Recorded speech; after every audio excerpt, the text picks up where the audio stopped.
আমরা নিয়ত করার সময় কানের লতি পর্যন্ত হাত উঠাই কিনা? যে ওটাই।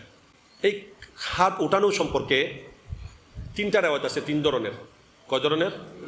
একটাতে আছে হাত কাঁধ পর্যন্ত ওঠানো, আরেকটা আছে কানের লতি পর্যন্ত ওঠানো, আরেকটা আছে কানের উপরে ওঠানো, কানের উপরে।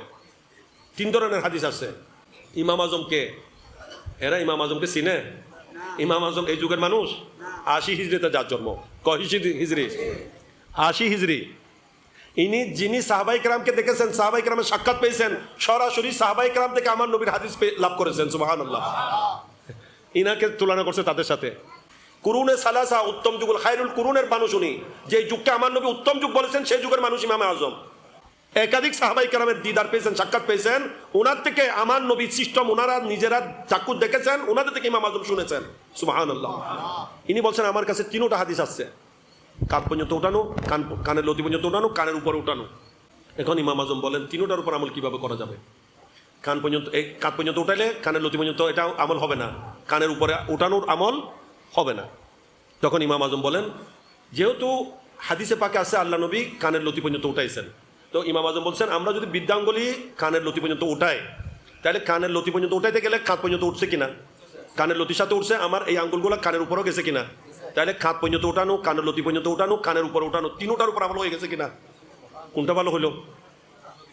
হ্যাঁ, তিনটা হাদিসের উপর আমল করার একটা সুন্দর পদ্ধতি জগৎকে উপহার দিয়েছেন ইনি ইমামে আজম। আল্লাহ পাক আমাদের সকলকে সঠিক আকীদার উপর, বিশুদ্ধ আমলের উপর থাকার তৌফিক দান করুন। মাযহাব, এখানে আরেকটা গুমরা করে আমাদেরকে বলে যে, মানে এমনভাবে বলে মনে হয় যেন মাযহাবে ইসলামকে টুকরা টুকরা করে ফেলছে। নাউযুবিল্লাহ। আমার কাছে তাদের কিছু বই পুস্তক আছে, এরা এভাবে বর্ণনা করে। মক্ত বই দেয়, কারণ টাকা তো বাইরে থেকে আসে, পয়সা করি লাগে না, মক্ত দেবে। এরা বুঝাতে চায় মানে সাইর মাযহাবে ইসলামকে 4 রকম বানিয়ে ফেলছেন। এটা একদম ভ্রান্ত কথা। সাইর মাযহাব সব মাসলার মধ্যে একতলাপ করে নাই। মৌলিক যেগুলা মাসলা শরীয়তের, এগুলোর মধ্যে 4 মাযহাবের কোনো একতলাপ নাই। কথা বুঝাচ্ছে? নামাজ 5 ওয়াক্ত, এর মধ্যে তখন একতলাপ আছে না?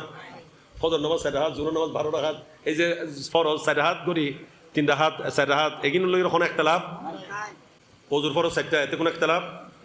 মৌলিক বিষয়গুলোর মধ্যে কোনো একতলাপ নাই।